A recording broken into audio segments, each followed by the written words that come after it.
សួស្តីបងប្អូនអរគ្នាបាទខាងនេះខ្ញុំបង្ហាញអំពីរបៀប report page ឬក៏ account Facebook បងបាទឥឡូវនេះបងប្អូនចុច Facebook ទៅបា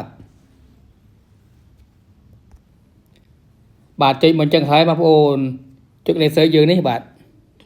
laser នេះបាទចុចទៅបាទហើយបងប្អូន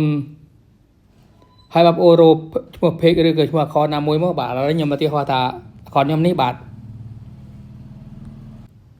ចុចចឹងហើយបងប្អូនចុចលេខចុច3នេះបាទ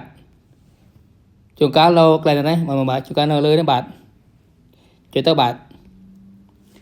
ហើយបងប្អូនរកពាក្យថា report page ឬ profile មកបាទនេះបាទគឺស្តៀងគ្នាទេបាទនេះបាទចុចទៅបាទ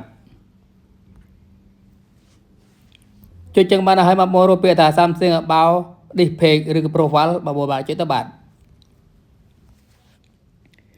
ចុចហើយបងប្អូនចុចកន្លែងនេះបាទ scam food or false information ចុចទៅបាទ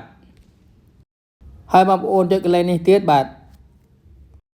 sharing false information បងប្អូនចុចទៅនឹងមានសញ្ញារូបមនុស្សដាក់ពាក្យអង់គ្លេសថា block ហើយក៏មានឈ្មោះដែលយើងត្រូវ block នោះបងប្អូនបាទហើយខ្ញុំអាចចុចទេបងប្អូនបាទគឺ account របស់ខ្ញុំបាទហើយក្នុងវីដេអូនេះគឺមានបាទសូមបងប្អូនចុចចែកម្លែកវីដេអូផងបាទដើម្បីបងប្អូនបានដឹងដល់គ្នាបាទសូមអរគុណសូមជម្រាបលាជួបគ្នាក្នុងវីដេអូក្រោយបាទ